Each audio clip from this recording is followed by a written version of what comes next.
Sing praises to the living God, glory, hallelujah. Come adore the living God, glory, hallelujah. Though sun and moon may pass away, His word will never stay. His power is forevermore, glory, hallelujah. Glory to the Trinity, the undivided unity, the Father, Son, and Spirit one, from whom all life and goodness come. To the living God we sing, glory, hallelujah. Let our love and praises ring, glory, hallelujah. To His sons He always gives His mercy and His love. Praise Him now forevermore, glory, hallelujah. Glory to the Trinity, the undivided unity, the Father, Son, and Spirit one, from whom all life and goodness comes. Good morning and a warm welcome to today's Eucharistic celebration. Today's Mass is offered for the good health and quick recovery of Francisco Pereira. We also pray for the good health and safety of Oniva Topo and family. We pray for the speedy recovery from COVID for Eusebius Topo and Ashwini Kumar, and also a quick recovery from COVID for Thomas Lobo. Let's sign ourselves in the name of the Father, and of the Son, and of the Holy Spirit. Amen. The grace of our Lord Jesus Christ, the love of God, and the communion of the Holy Spirit be with you all. And with your spirit. My dear friends, today we shall reflect on the life of Pope Saint Anaclatus. And here we see that he was a convert who was brought to the faith by Peter the Apostle, and Peter himself ordained him. Now we see that he was the second successor of Peter, that is the third pope in line. He ordained a number of priests during his reign, but apart from this, we do not know anything much about him. At one point of time, it was believed that Cletus and Anaclatus were two distinct persons, and therefore they had their feast celebrated on two different days. But popular belief says that the two people were one. And therefore we see he was then martyred during the persecutions of Domitian. And many believe that this may have been the same Cletus that Saint Augustine of Hippo wrote about, and he is also mentioned in the canon of the Mass. Even though we do not know much about his life, one thing is for sure, that he worked in those times where there was persecution and trial. And in a way, saints like these challenge us to remain firm in our faith, even though we may face a lot of challenges and troubles in our lives. So as we participate in today's Eucharist, we ask the Lord for the grace so that we too may be strong in our faith and may persevere and place our trust in Him. Brethren, let us now acknowledge our sins and prepare ourselves to celebrate the sacred mysteries.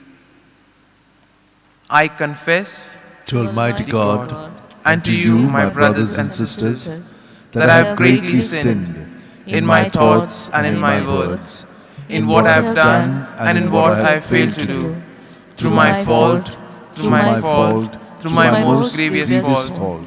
Therefore I ask Blessed Mary, ever Virgin, all the angels and the saints, and you, my brothers and sisters, to pray for me to the Lord our God. May Almighty God have mercy on us, forgive us our sins, and bring us to everlasting life. Amen. Lord, have mercy. Lord, have mercy. Christ, have mercy. Christ, have mercy. Lord, have mercy. Lord, have mercy. Let us pray. O God, perfect light of the blessed, by whose gift we celebrate the paschal mysteries on earth, bring us, we pray, to rejoice in the full measure of your grace for ages unending, through our Lord Jesus Christ, your Son, who lives and reigns with you in the unity of the Holy Spirit, one God, forever and ever. Amen.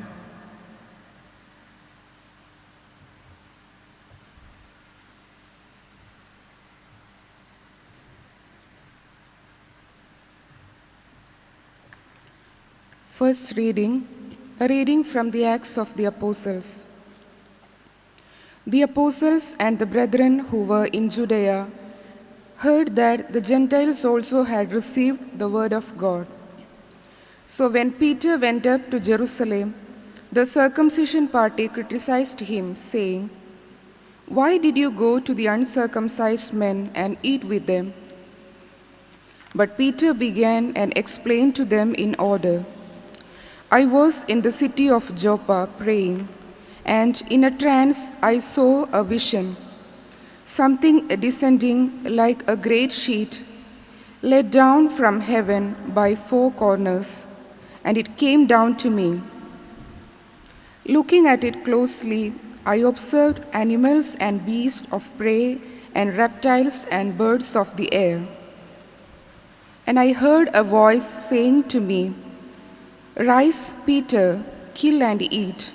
But I said, 'No, Lord, for nothing common or unclean has ever entered my mouth.' But the voice answered a second time from heaven, 'What God has cleansed, you must not call common.' This happened 3 times, and all was drawn up again into heaven. At that very moment, 3 men arrived at the house in which we were, sent to me from Caesarea. And the Spirit told me to go with them, making no distinction. These 6 brethren also accompanied me, and we entered the man's house. And he told us how he had seen the angel standing in his house and saying, 'Send to Joppa and bring Simon called Peter. He will declare to you a message by which you will be saved, you and all your household.' As I began to speak, the Holy Spirit fell on them, just as on us at the beginning. And I remembered the word of the Lord, how he said, 'John baptized with water, but you shall be baptized with the Holy Spirit.'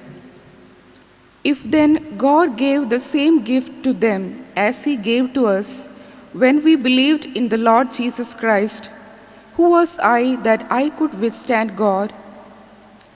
When they heard this, they were silenced, and they glorified God, saying, "Then to the Gentiles also God has granted repentance unto life." The word of the Lord. Thanks be to God. Your response shall be, "My soul is thirsting for God, the God of my life." My soul is thirsting for God, the God of my life. Like the deer that yearns for running streams, so my soul is yearning for you, my God. Your response. My soul is thirsting for God, the God of my life. My soul is thirsting for God, the God of my life. When can I enter and see the face of God? Your response. My soul is thirsting for God, the God of my life. O send forth your light and your truth. Let these be my guide. Let them bring me to your holy mountain, to the place where you dwell. Your response. My soul is thirsting for God, the God of my life. And I will come to the altar of God, the God of my joy. My Redeemer, I will thank you on the harp, O God, my God. Your response. My soul is thirsting for God, the God of my life. Kindly rise for the acclamation.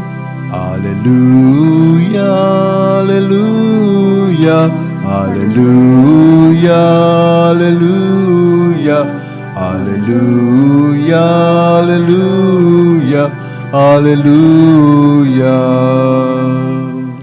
Jesus Christ, you are the faithful witness, the firstborn of the dead. You love us and free us from all sins in your blood. Hallelujah, hallelujah, hallelujah, hallelujah, hallelujah, hallelujah, hallelujah. The Lord be with you. And with your spirit, A reading from the Holy Gospel according to St. John. glory to you, O Lord. Jesus said, "Truly, truly, I say to you, he who does not enter the sheepfold by the door, but climbs in by another way, that man is a thief and a robber. But he who enters by the door is the shepherd of the sheep. To him the gatekeeper opens, the sheep hear his voice, and he calls his own sheep by name and leads them out. When he had brought out all his own, he goes before them, and the sheep follow him, for they know his voice. A stranger they will not follow, but they will flee from him, for they do not know the voice of strangers." This figure Jesus used with them, but they did not understand what he was saying. So Jesus again said to them, "Truly, truly, I say to you, I am the door of the sheep. All who came before me are thieves and robbers, but the sheep did not heed them. I am the door. If anyone enters by me, he will be saved, and will go in and out and find pasture. The thief comes only to steal and kill and destroy. I came that they may have life and have it abundantly." The Gospel of the Lord. Praise to you, Lord Jesus Christ. My dear friends, today we shall reflect on the theme, Secured by the Lord. And here when we speak about security, in today's world we see that we are always concerned about security. We go to great lengths in order to keep our possessions secured. Similarly, we also see that in those days, in the times of Jesus, shepherds also were interested in the security of their flock. And we see that they had innovative ways in order to protect the sheep. Similarly, by giving this example, Jesus also tells us that he protects us every time. And that if we are rooted in Jesus, if we place our trust and faith in him, then nothing can separate us from his love. A glance at today's first reading reveals to us how the Gentiles too had accepted the word of God. Now we see that after being filled with the Holy Spirit, the apostles went from place to place proclaiming the good news of Jesus. And by doing so, they touched the lives of many people who then became followers of Jesus and who converted to Christianity. And here also we see that even during those times, there was a lot of discrimination going on. And here in this first reading, we see that there were the uncircumcised Jews and the circumcised Jews who had different opinions about each other. And then when Peter heard about this, he tells them about the vision that he got from the Lord. And we are then told that it was the Spirit that led Peter to go and to touch the lives of others. Similarly, we see that in our world today, we tend to have prejudices against others. We tend to discriminate on various grounds. Some of these are based on our personal experience, or sometimes because of certain cultural and structural practices, we tend to carry forward these discriminations and these prejudices. But we see that if God wills something, then nothing can stop it. Here we see that it was God's will that the Gentiles too hear the word of God. And therefore we see, in a way, God calls each and every one of us. He wants to unite all of us so that together we can then praise, love, and serve the Lord. A glance at today's gospel reveals to us that Jesus says that he is the gate or the door to the sheep. Now it is very interesting to see why Jesus calls himself the gate or the door. Probably after reading the gospel, after hearing the word of God, we may have had the same question in our mind. But if we go back to the times of Jesus, we see that shepherd who would take care of their sheep would cut thorn branches and they would make a circle for the night. And then they would leave a gap in that circle. So they would allow the sheep to all go through that gap into the circle, and then they would sleep across the gap. So they themselves would become the door or the gate. And here we see that Jesus takes small practical examples, simple examples from the daily lives of the people in order to explain things to them. And as we know, if suppose somebody comes in through the door, that person is welcome, that person is known to us. But someone who jumps and comes in is always the thief. And here similarly, Jesus gives the same example. The ones who enter through the door know the sheep know them, and therefore the sheep listen to them and follow them. But the one who jumps and comes in becomes a stranger, and the sheep then scatter away. And similarly, Jesus tells us that if we enter through him, if we are rooted in him, then we will be able to have all the graces that we require in life. And therefore, we need to place our faith and trust in Jesus, and then we will see that everything will go according to the plan of God.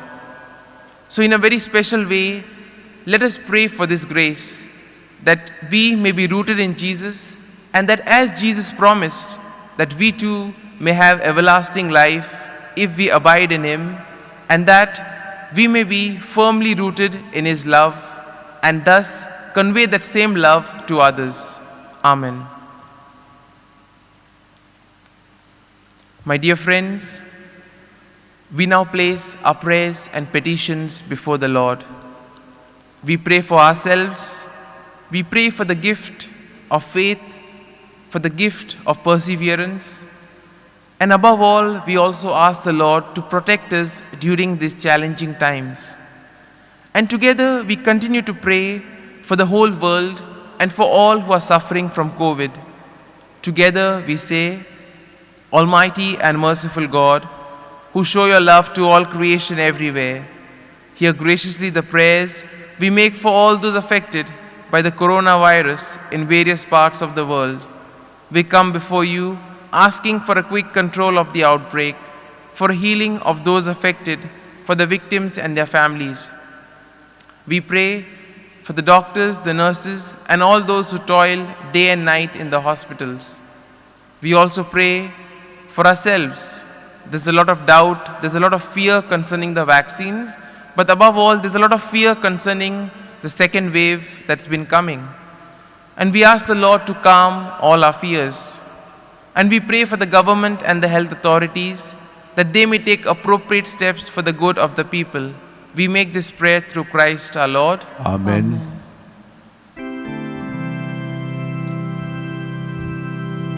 Take my hands and make them as your own, and use them for your kingdom here on earth. Consecrate them to your care, anoint them for your service where you may need your gospel to be sown. Take my hands, they speak now for my heart, and by their actions they will show their love. Guard them on their daily course, be their strength and guiding force, to ever serve the Trinity above. Take my hands, I give them to you, Lord. Prepare them for the service of your name. Open them to human need. By their love they'll sow your seed, so all may know the love and hope you give. Take my hands, Take my hands, O Lord. Pray, brethren, that my sacrifice and yours may be acceptable to God, the Almighty Father. May the Lord accept the sacrifice at your hands for the praise and glory of his name, for our good and good of all his holy church. Let us pray. Receive, O Lord, we pray, these offerings of your exultant church, and as you have given her cause for such great gladness, grant also that the gifts we bring may bear fruit in perpetual happiness through Christ our Lord. Amen. The Lord be with you. And with your spirit, Lift up your hearts. we lift them up to the Lord. Let us give thanks to the Lord our God. It is right and just. It is truly right and just, our duty and our salvation, at all times to acclaim you, O Lord. But in this time above all, to laud you yet more gloriously, when Christ our Passover has been sacrificed. For with the old order destroyed, a universe cast down is renewed, and the integrity of life is restored to us in Christ. Therefore, overcome with paschal joy, every land, every people exults in your praise, and even the heavenly powers with the angelic hosts sing together the unending hymn of your glory as they acclaim, Holy, holy, holy, Lord God of hosts, heaven and earth are full of your glory. Hosanna in the highest. Blessed is he who comes in the name of the Lord.